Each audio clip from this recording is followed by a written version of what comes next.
नमस्कार दोस्तों। आज हम अपने लेक्चर के अंदर ये पढ़ेंगे एक्सचेंज ऑफ गैसेस कैसे होता है, कि जो हमारी ऑक्सीजन और जो कार्बन डाइऑक्साइड होती है वो कैसे हमारे शरीर के अंदर ट्रांसफर होती है और किस चीज़ के द्वारा हमारे शरीर के अंदर वो ट्रांसफर होती है। हमने अपने पिछले लेक्चर में पढ़ा था कि हमारी जो O2 होती है वो हमारे शरीर के अंदर कैसे जाती है। नोस्ट्रिल के पहले नाक में आती है, नाक के बाद हमारी फार्निक्स, लैरिंक्स, फिर ट्रैकिया, ट्रैकिया से अल्वोली के अंदर जाती है। और अब पढ़ेंगे हम वो गैसेस जो है हमारे लंग्स के अंदर से कैसे पूरे शरीर के अंदर ट्रांसफर होती है, उसके बारे में पढ़ेंगे। हमारी गैसेस जो है कैसे एक्सचेंज होती है। जो हमारा फर्स्ट पॉइंट है हमारा एक्सचेंज ऑफ गैसेस के अंदर वो है हमारा alveoli are the primary site of exchange of gases. जो हमारे अल्वोली होते हैं, जो हमारे लंग्स के अंदर जो अल्वोली होती है वो हमारी प्राइमरी साइट होती है गैस को एक्सचेंज करने के लिए। CO2 और O2 को ट्रांसफर करने के लिए जो हमारी प्राइमरी साइट होती है हमारे लंग्स के अंदर वो क्या होती है हमारी, वो हमारी अल्वोली होती है, जो कि हमारी प्राइमरी साइट होती है एक्सचेंज ऑफ गैसेस CO2 और O2 को ट्रांसफर करने के लिए। जो हमारी सेकंड पॉइंट है exchange of gases by blood and tissue. जो हमारी गैसेस होती है, जो हमारी O2 एंड CO2 होती है वो हमारे ब्लड और टिश्यू के द्वारा हमारे पूरे शरीर के अंदर ट्रांसफर होती है। जो हमारा थर्ड पॉइंट है O2 and CO2 are exchange by simple diffusion. जो हमारी ऑक्सीजन और जो हमारा CO2 होती है, जो हमारा कार्बन डाइऑक्साइड और ऑक्सीजन होती है वो हमारे शरीर के अंदर सिंपल डिफ्यूजन से हमारे शरीर के अंदर ट्रांसफर होती है। जो कि जो हमारा सिंपल डिफ्यूजन होता है वो किस चीज के ऊपर डिपेंड करता है, वो डिपेंड करता है प्रेशर कंसंट्रेशन के ऊपर। प्रेशर के ऊपर डिपेंड करता है कि ऑक्सीजन का कितना प्रेशर है और CO2 का कितना प्रेशर है। डिफ्यूजन किस चीज के ऊपर डिपेंड करता है, हमारा प्रेशर और कंसंट्रेशन ग्रेडियंट के ऊपर डिपेंड करता है कि हमारा गैसेस का कितना प्रेशर है। जो हमारा फोर्थ पॉइंट है partial pressure of O2 represented by PO2 pressure of oxygen. जो हमारा पार्शियल प्रेशर होता है ऑक्सीजन का उसको हम कैसे रिप्रेजेंट करते हैं, उसको हम प्रेशर ऑफ O2 से रिप्रेजेंट करते हैं। जो हमारा पार्शियल प्रेशर ऑफ CO2, जो हमारा कार्बन डाइऑक्साइड का जो पार्शियल प्रेशर है उसको कैसे रिप्रेजेंट करते हैं हम प्रेशर ऑफ CO2 PCO2 को लिख के हम प्रेशर ऑफ CO2 को रिप्रेजेंट करते हैं। जो हमारा अगला पॉइंट है वो हमारा प्रेशर ऑफ ऑक्सीजनेटेड ब्लड। जो हमारा ऑक्सीजनेटेड जो ब्लड होता है उसके अंदर हमारा गैसेस का कितना प्रेशर होता है, मतलब जो हमारा ऑक्सीजनेटेड ब्लड होता है उसके अंदर जो हमारी गैसेस होती हैं उनका प्रेशर कितना होता है। जो हमारा प्रेशर ऑफ O2 होता है, जो प्रेशर ऑफ ऑक्सीजन होता है वो कितना होता है हमारा 95 मिलीमीटर मरकरी। जो हमारा 95 मिलीमीटर मरकरी होता है वो हमारा प्रेशर ऑक्सीजन का प्रेशर होता है और वो हमारा ऑक्सीजनेटेड ब्लड के अंदर होता है। इसका मतलब है जो हमारा प्रेशर होता है ऑक्सीजन का वो कितना है हमारा 95 मिलीमीटर मरकरी है, किसके अंदर, ऑक्सीजनेटेड ब्लड के अंदर। जो हमारा प्रेशर ऑफ अगर हमारा ऑक्सीजनेटेड ब्लड के अंदर ही जो प्रेशर ऑफ CO2 है वो कितना होता है हमारा 40 मिलीमीटर मरकरी। जो ये ऊपर वाला है ये हमारा ऑक्सीजन का प्रेशर है ऑक्सीजनेटेड ब्लड के अंदर, और ये हमारा CO2 का प्रेशर है किसके अंदर, ऑक्सीजनेटेड ब्लड के अंदर। कितना हमारा 40 मिलीमीटर मरकरी। जो हमारा नेक्स्ट पॉइंट है वो है प्रेशर ऑफ डीऑक्सीजनेटेड ब्लड। अब यहाँ डीऑक्सीजनेटेड ब्लड की बात हो रही है। अगर डीऑक्सीजनेटेड ब्लड के अंदर हमारा ऑक्सीजन का प्रेशर कितना होता है, ऑक्सीजन का प्रेशर डीऑक्सीजनेटेड ब्लड के अंदर हमारा 40 मिलीमीटर मरकरी होता है। और जो हमारा CO2 है, CO2 का कितना प्रेशर होता है, CO2 का कितना पार्शियल प्रेशर होता है इसके अंदर, डीऑक्सीजनेटेड ब्लड के अंदर कितना होता है हमारा 45 मतलब 45 मिलीमीटर मरकरी होता है। जो हमारी नेक्स्ट पॉइंट है जो हमारा सोलबिलिटी ऑफ CO2। जो हमारी CO2 की सोलबिलिटी होती है 20 से 25% हायर देन O2, मतलब जो हमारा CO2 है वो हमारा ज्यादा सोलबल होता है, किससे, O2 से ज्यादा सोलबल होता है। और कितना होता है 20 से 25% हमारा ज्यादा सोलबल होता है CO2। जो हमारा नेक्स्ट पॉइंट है वो हमारा the amount of CO2 can diffuse through diffusion membrane. जो हमारा CO2 का अमाउंट होता है वो कैसे डिफ्यूज होता है, वो किसके द्वारा डिफ्यूज होता है, डिफ्यूजन मेम्ब्रेन के द्वारा। जो CO2 का अमाउंट होता है वो ट्रांसफर होता है, डिफ्यूज होता है। डिफ्यूजन का मतलब क्या होता है, higher concentration to lower concentration. Diffusion का मतलब क्या होता है, हायर टू लोअर कंसंट्रेशन, जहां पर हायर कंसंट्रेशन है वहां से लोअर कंसंट्रेशन में सब्सटेंस का ट्रांसफर होना, उसको क्या बोलते हैं हम, डिफ्यूजन। जो हमारी डिफ्यूजन मेम्ब्रेन होती है वो हमारी इन तीन चीजों से बनी हुई होती है, फर्स्ट, सेकेंड, थ्री। जो हमारी डिफ्यूजन लेयर होती है या डिफ्यूजन मेम्ब्रेन होती है हमारी तीन चीजों के साथ मिलकर बनी हुई होती है। जो हमारा फर्स्ट है वो हमारा स्क्वेमस एपिथेलियम ऑफ अल्वेओली। जो हमारी फर्स्ट होती है, जो हमारी फर्स्ट पार्ट है डिफ्यूजन मेम्ब्रेन का, वो हमारा स्क्वेमस एपिथेलियम ऑफ अल्वेओली। जो इसकी मेम्ब्रेन है, डिफ्यूजन मेम्ब्रेन है, उसका जो फर्स्ट मेम्ब्रेन है वो होती है हमारी स्क्वेमस एपिथेलियम ऑफ अल्वेओली। जो हमारा सेकंड है वो हमारा एंडोथेलियम ऑफ अल्वेओली कैपिलरी। सेकंड क्या हमारी एंडोथेलियम ऑफ अल्वेओली कैपिलरी। और जो हमारा थर्ड है वो होता है हमारा बेसमेंट सब्सटेंस। इन तीनों चीजों से मिलकर हमारी डिफ्यूजन मेम्ब्रेन बनती है।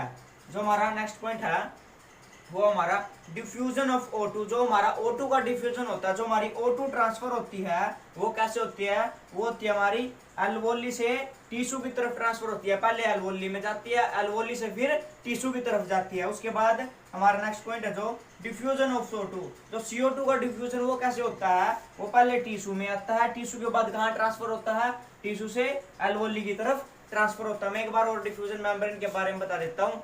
जो हमारी डिफ्यूजन मेम्ब्रेन है वो इन तीनों चीजों से मिलकर बनी हुई है। जो पहला क्या है, स्क्वेमस एपिथेलियम ऑफ अल्वेओली, सेकंड क्या है, एंडोथेलियम ऑफ अल्वेओली कैपिलरी, और जो थर्ड है वो हमारा बेसमेंट सब्सटेंस। इन तीनों चीजों से मिलकर हमारी डिफ्यूजन मेम्ब्रेन बनती है। और डिफ्यूजन का मतलब क्या है, हायर कंसंट्रेशन से लोअर कंसंट्रेशन में जाने को क्या बोलते हैं हम, डिफ्यूजन बोलते हैं। Higher concentration to lower concentration को जाने के क्या बोलते हैं हम, डिफ्यूजन बोलते हैं।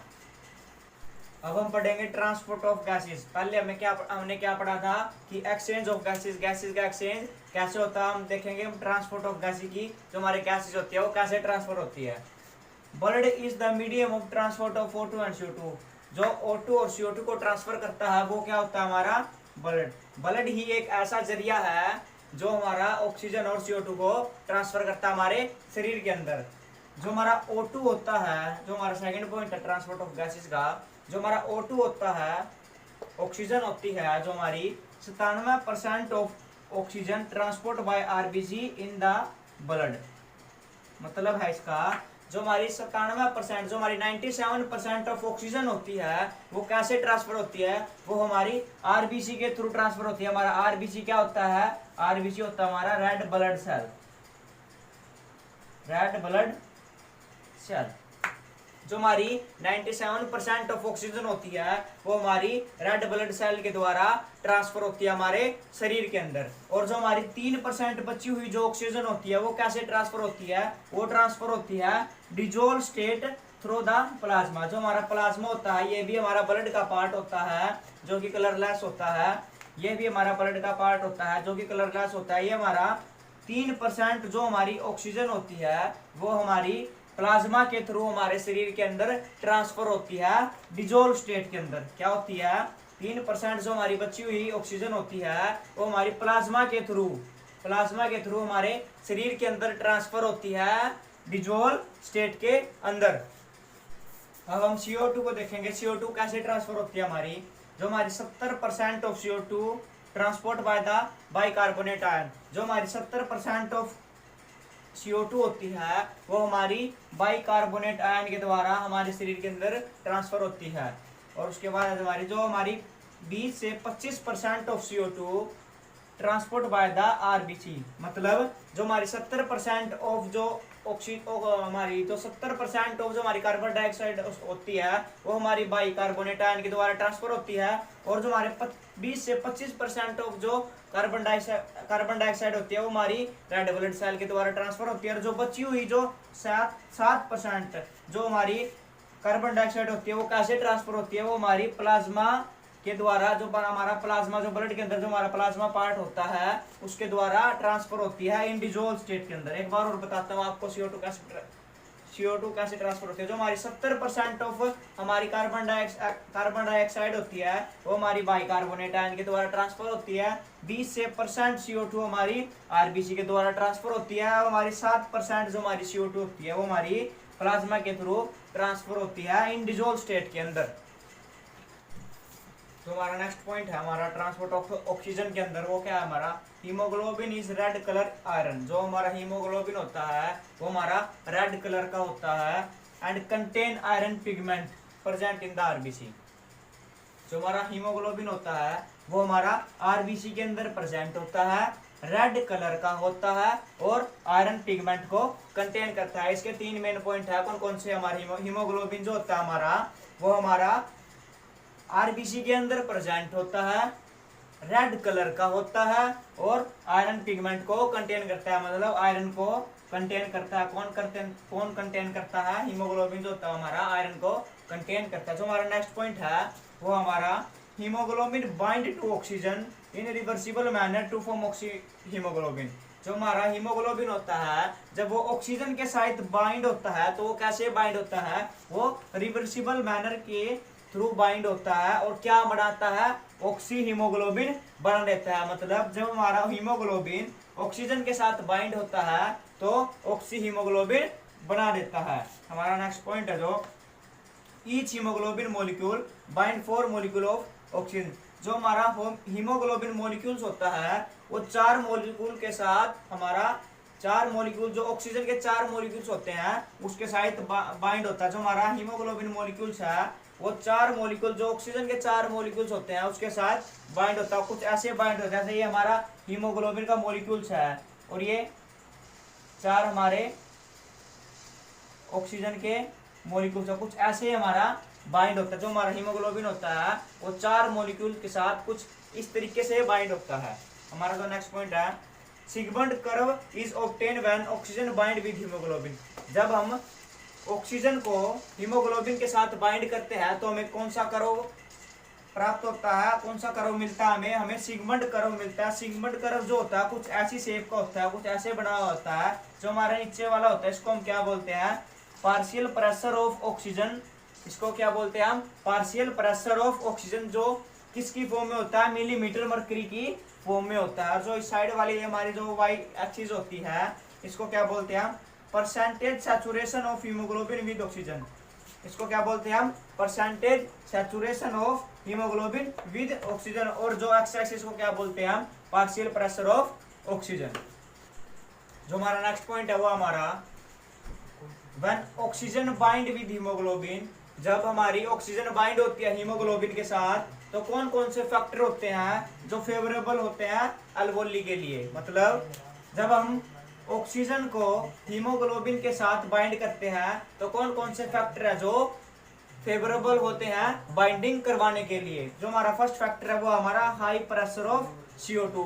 जो हमारा हाई प्रेशर होता है ऑक्सीजन का वो ऑक्सीजन को हीमोग्लोबिन के साथ बाइंड करवाने के लिए बहुत ही फेवरेबल होता है। जो हमारा सेकंड है वो हमारा लो प्रेशर ऑफ CO2। जो हमारा थर्ड है वो हमारा less concentration of H positive ion. जो हमारा फोर्थ है वो हमारा लेस टेम्परेचर। मतलब एक हमारा ऑक्सीजन ही ऐसा फेवरेबल फैक्टर है, मतलब फेवरेबल तो चारों ही है। मतलब जो ऑक्सीजन जो प्रेशर ऑफ ऑक्सीजन का जो हाई प्रेशर होना चाहिए, मतलब जो हमारा ऑक्सीजन का अमाउंट का प्रेशर जो होना चाहिए वो हाई होना चाहिए। और जो हमारा CO2 का जो प्रेशर होना चाहिए वो लो होना चाहिए। लो ही कंसंट्रेशन हमारी H पॉजिटिव आयन की होनी चाहिए और लेस टेम्परेचर होना चाहिए। जब ही उसी इन चारों फैक्टर की वजह से ही हमारा ऑक्सीजन हीमोग्लोबिन के साथ बाइंड होता है। जो हमारा नेक्स्ट पॉइंट है every 100 ml of oxygen blood can deliver 5 ml of O2 to tissue. मतलब है इसका जो हमारा 100 ml ऑफ ऑक्सीजनेटेड ब्लड होता है, जो हमारा 100 ml ऑफ ऑक्सीजनेटेड ब्लड होता है वो सिर्फ 5 ml ऑफ ऑक्सीजन, मतलब जो हमारा 100 ml ऑफ हमारा ऑक्सीजनेटेड ब्लड होता है वो सिर्फ 5 ml ऑफ ऑक्सीजन किसको देता है? टिश्यू को। सिर्फ 5 ml ऑफ ऑक्सीजन किसको देता है? टिश्यू को। सिर्फ कितनी? 5 ml किसको देता है? टिश्यू की। किसमें से? 100 ml ऑक्सीजनेटेड ब्लड में से कितनी? 5 ml ऑफ O2 किसको ट्रांसफर करता है? हमारा CO2 का। और जो हमारे चारों फैक्टर होते हैं ये हमारे बहुत ही इंपॉर्टेंट फैक्टर होते हैं ऑक्सीजन को हीमोग्लोबिन के साथ बाइंड करने के लिए। अब हमें जो हमारा जो है ट्रांसपोर्ट ऑफ CO2 हमारा कैसे ट्रांसफर होता है हमारा फर्स्ट पॉइंट है CO2 is carry by haemoglobin as carbonium haemoglobin. जो हमारा ऑक्सीजन कैरी होता है हीमोग्लोबिन के द्वारा उसे क्या बोलते हैं हम, कार्बोनियम हीमोग्लोबिन। उसको क्या बोलते हैं हम, कार्बोनियम हीमोग्लोबिन। जो हमारे फेवरेबल फैक्टर होते हैं हमारे CO2 को बाइंड करने के लिए, कार्बोनियम हीमोग्लोबिन के साथ बाइंड करने के लिए जो हमारे फेवरेबल फैक्टर होते हैं वो हमारे कौन कौन से होते हैं, less amount of pressure of CO2, जो प्रेशर ऑफ CO2 है वो कम होना चाहिए, ऑक्सीजन का प्रेशर है वो ज्यादा होना चाहिए, high concentration of H positive ion, जो हमारे H पॉजिटिव आयन की जो कंसंट्रेशन है वो भी हाई होनी चाहिए, और हाई टेम्परेचर होना चाहिए। हमने ऑक्सीजन के अंदर जब पढ़ा था कि हमारे ट्रांसपोर्ट ऑफ ऑक्सीजन के लिए बाइंड करने, ऑक्सीजन को हीमोग्लोबिन के साथ बाइंड करने के लिए कौन कौन से जो हमारे फैक्टर थे वो फेवरेबल थे, वो इसके अपोजिट है। उसके अंदर क्या था हमारा, हाई प्रेशर ऑफ CO2 था, लो प्रेशर ऑफ CO2 था, हाई मतलब low concentration of H positive ion था, और लो ही टेम्परेचर था। और जो हमारा CO2 को बाइंड करने के लिए कार्बोनियम हीमोग्लोबिन के साथ कौन कौन से फैक्टर है इसके अंदर, वो O2 के सारे अपोजिट ही फैक्टर हैं। इसके अंदर क्या है, लेस प्रेशर ऑफ ऑक्सीजन, मतलब ऑक्सीजन का प्रेशर लेस है, कार्बन डाइऑक्साइड का प्रेशर हाई है, high concentration of H positive, जो हमारे H पॉजिटिव कंसंट्रेशन है उसकी हाई वैल्यू है, और हमारा हाई ही टेम्परेचर है। जो हमारा नेक्स्ट पॉइंट है वो हमारा in the transport of CO2, transport CO2 को ट्रांसफर करने के लिए कार्बोनिक अनहाइड्रेज आर यूज, मतलब जो हमारा कार्बोनिक अनहाइड्रेज एंजाइम होता है उसको यूज करते हैं हम क्या करने के लिए, हमारा जो CO2 है इसको ट्रांसफर करने के लिए क्या करते हैं हम, कार्बोनियम अनहाइड्रेज एंजाइम का यूज करते हैं। उसके बाद हमारा नेक्स्ट पॉइंट है जो every 100 ml of deoxygenated blood, जो हमारा डीऑक्सीजनेटेड ब्लड होता है 1000 ml deliver 5 ml of CO2 to the alveoli. इसका कहने का मतलब ये है कि जो हमारा 100 ml ऑफ डीऑक्सीजनेटेड ब्लड होता है वो सिर्फ 4% ऑफ CO2, वो सिर्फ 4% ऑफ CO2 ट्रांसफर करता है किसके पास, अल्वोली के पास। मतलब जो हमारा 100 ml ऑफ डीऑक्सीजनेटेड ब्लड होता है, जो हमारा 100 ml जो हमारा डीऑक्सीजनेटेड ब्लड है उसमें से सिर्फ 4% ऑफ जो 4 ml जो हमारा कार्बन डाइऑक्साइड होती है उसको ट्रांसफर करता है किसके पास, अल्वोली के पास। जो हमारा आज का लेक्चर है आज वो यही खत्म होता है हमारा आज का लेक्चर। अगर आपको ये लेक्चर पसंद आया तो उसको लाइक शेयर और सब्सक्राइब जरूर करना। जय हिंद जय भारत।